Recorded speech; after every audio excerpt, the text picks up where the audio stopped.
Guys welcome to my YouTube channel. ഇന്നത്തെ ദിവസത്തിന് പ്രത്യേകത എന്താണെന്ന് പറയുക ഗൈസ്, നമ്മളിന്ന് വീട്ടിൽ പോവാണ്. 2 ആഴ്ചത്തേക്ക് ശേഷം നമ്മൾ വീട്ടിൽ പോവാണ് ഗൈസ്.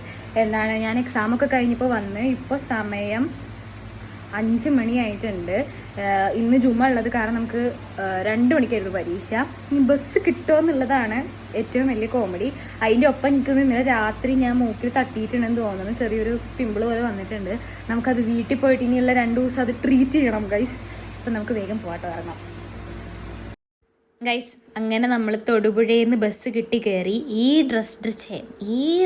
ബസ്സിൻ്റെ ഡ്രൈവർ വളരെ ലേറ്റ് ആയിരുന്നു വരാൻ വേണ്ടിയിട്ട്. എന്നിട്ട് പുള്ളി നിരങ്ങി പോവായിരുന്നു ഗൈസ്. വൈക്കത്ത് വെച്ചൊരു സംഭവം ഉണ്ടായി ബസ്സിൽ വെച്ചിട്ട്. എനിക്കത് പറയാൻ വേണ്ടി ആ ടൈമിൽ സ്പേസ് ഇല്ലാത്തതുകൊണ്ട് ഞാൻ റിപ്ലൈ പറയുകയാണ്. ബസ്സിലിരിക്കുന്ന ടൈമിൽ എൻ്റെ ഞാൻ 3 സീറ്റിൻ്റെ കോർണറിലാണ് ഇരുന്നിരുന്നത്. എന്ന് വെച്ചാൽ ഇങ്ങനെ ഇപ്പോൾ വീഴും അങ്ങനെ ഇരുന്നിരുന്നത്. അപ്പോൾ എൻ്റെ തൊട്ട് അപ്പുറത്തെ 2 സീറ്റിൽ ഒരു ചേട്ടൻ ഇപ്പോൾ ഉണ്ടായിരുന്നു. അവിടെ ഒരു സീറ്റ് ഒഴിഞ്ഞപ്പോഴത്തേക്കും ഒരു ഉമ്മായോ, ആ ഉമ്മക്ക് 2 മക്കളും ഉണ്ടായിരുന്നു. പക്ഷെ വേറൊരു കുട്ടി ഉണ്ടായിരുന്നു കേട്ടോ. അന്നേരം ആ ഉമ്മ എന്ത് ചെയ്ത്, എൻ്റെ ഫ്രണ്ടിൽ 3 സീറ്റ് ഒഴിഞ്ഞായിരുന്നു. അപ്പോൾ ആ ഉമ്മാക്കും ആ മക്കൾക്കും ഇരിക്കുകയായിരുന്നു. പക്ഷെ അവരെന്തെന്ന് വെച്ചാൽ ആ കൊച്ചിനോട് അവിടെ ഇരുന്നിട്ട് ആ ഉമ്മ പോയിട്ട് അപ്പുറത്ത് എത്തിയപ്പോൾ എനിക്കിങ്ങനെ അമ്മയെപ്പോലൊരു പോരാളി വേറെ ഇല്ല എന്നുള്ള സീനൊക്കെ തോന്നി. പിന്നെ ഞങ്ങളത് 7:30 ബസ്സിന് കിട്ടുമെന്ന് പറഞ്ഞുകൊണ്ട് ആ കണ്ടക്ടർ അങ്കിൾ ഞങ്ങൾ ഇവിടെ ഇറക്കി വിട്ടു ഗൈസ്, ഇവിടെ. എന്നിട്ട് 7:30 ബസ്സല്ല വന്നത്, 8:30 ബസ്സാണ്. അപ്പോഴാണ് ഞാൻ എൻ്റെ ഒരു വ്യൂവറെ കണ്ടത്. വ്യൂവറിൻ്റെ ചേച്ചിയും എൻ്റെ വീഡിയോസ് കാണുമെന്നൊക്കെ പറഞ്ഞു. ചേച്ചിയുടെ കല്യാണമാണ് ഗൈസ്. ഞാൻ ഹാപ്പി മാരീഡ് ലൈഫ് എന്നൊക്കെ പറഞ്ഞിട്ടുണ്ടായിരുന്നു. എന്നിട്ട് എനിക്കൊരു ലേസ് മേടിച്ചു തന്നു. ലേസല്ല, ബിങ്കോ മേടിച്ചു തന്നു, യഥാർത്ഥ സുഹൃത്ത്. എന്നിട്ട് പിന്നെ ഞങ്ങളത് ഈ തിരക്കേറിയ ബസ്സിൽ കയറി നിന്നു. അവസാന സീറ്റ് കിട്ടി. ഇതായിരിക്കുന്നു എൻ്റെ വ്യൂവറിൻ്റെ പേര് അലീന എന്നാണ് കേട്ടോ ഗൈസ്. എന്നിട്ട് ഞാൻ തുമ്പത്തിരിക്കുകയാണ് ഗൈസ്. ഞാൻ പറഞ്ഞ നേരത്തെ കഥയിലെ ഉമ്മയില്ലേ, അമ്മയെ പോലത്തെ ഒരു പോരാളി, അതാണ് ആയിരിക്കുന്നത്. നേരെ ഫ്രണ്ടിൽ കാണുന്ന ആ കുട്ടിയുണ്ടോ. അങ്ങനെ നമ്മൾ ഫൈനലി ആലപ്പുഴ ലാൻഡ് ചെയ്തിട്ടുണ്ട് ഗൈസ്. ഇപ്പോൾ സമയം 10:05 ഗൈസ്, 10:05.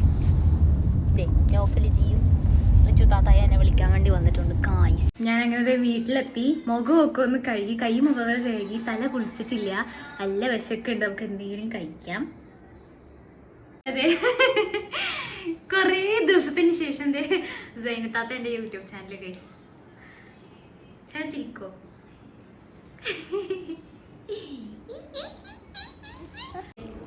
ഇന്ന് കഴിക്കാനായിട്ട് നല്ല ചിക്കൻ ബിരിയാണിയാണ് ഇന്ന് കഴിക്കാൻ വേണ്ടിയിട്ട്.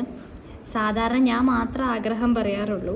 ഇപ്പം ഈ ഐഷയും കോളേജിൽ പോണ കാരണം ഇന്ന് അവളുടെ ആഗ്രഹത്തിനാണ് ഫുഡ് ഉണ്ടാക്കിയിരിക്കുന്നത് ഗൈസ്. എൻ്റെ ആഗ്രഹത്തിന് നാളെ ഒന്നിച്ച് ഉണ്ടാക്കി തരാമെന്ന് പറഞ്ഞിട്ടുണ്ട്, മീനും ഇതൊക്കെ. അതെ, നല്ല പൊരിച്ച ചിക്കനാണ് ഗൈസ്, കണ്ടോ. അതും കൂടെ വെച്ച തൈര് സാലഡും കൂടെ മിക്സ് ചെയ്ത് ഒരു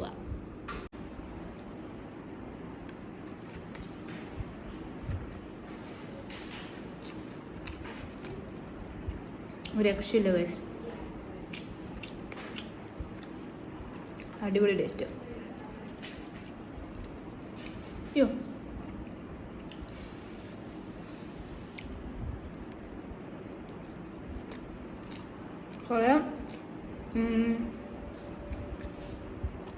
കുറേ ആഴ്ചയ്ക്ക് ശേഷമാണ്, കുറേ അല്ല, ഒരു 2 വീക്സ് 2.5 വീക്സിന് ശേഷമാണ് ഞാനും ഐഷയും സൈനബും ഒരുമിച്ച് വീട്ടിലുള്ളത്. കഴിഞ്ഞ ആവണ ഞാൻ വീട്ടിൽ വന്നപ്പം സൈനബില്ലായിരുന്നു. നിങ്ങൾക്ക് ഓർമ്മയുണ്ടോയെന്ന് അറിയത്തില്ല. സൈനബ് കളിയുടെ കാര്യങ്ങളൊക്കെ ആയിട്ട് പോയിരിക്കുകയാണ്.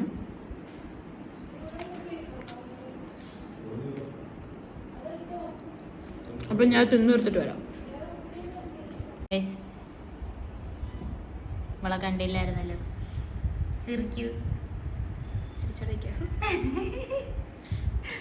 ഞാൻ ഫുഡ് കഴിച്ച് കഴിഞ്ഞ് പ്രോബബ്ലി ഞാൻ ഈ വീഡിയോ ഇടുമ്പോഴത്തേക്ക് നല്ല ലേറ്റ് ആയിട്ടുണ്ടാവും ഗൈസ്. അപ്പം അതാണ് അത്. പിന്നെ എനിക്ക് മാഴ്സെന്നൊരു പാഴ്സൽ വന്നിട്ടുണ്ട് ഗൈസ്. എന്തായാലും ഇപ്പം കാണിക്കാൻ വേണ്ടി സമയമില്ലാത്തതുകൊണ്ട് നാളെ ഇൻഷാല്ല ഞാനത് കാണിച്ചു തരുന്നതായിരിക്കും. എന്നിട്ട് റിവ്യൂ ചെയ്ത് ഷോർട്സൊക്കെ ഇടുന്നതായിരിക്കും. നാളെ ഇടാൻ പറ്റുമായിരിക്കും എന്നാണ് എൻ്റെ വിശ്വാസം. അപ്പം അതാണ് ഗൈസ്. ഇന്ന് എനിക്ക് പ്രത്യേകിച്ച് ഒന്നുമില്ല, എനിക്ക് കിടന്ന് ഉറങ്ങണം. അപ്പോൾ എൻ്റെ വീഡിയോസ് ഇഷ്ടമാണെങ്കിൽ ലൈക്ക്, ഷെയർ, കമൻറ്റ്, സബ്സ്ക്രൈബ് ചെയ്യാൻ മറക്കണ്ട. ബൈ.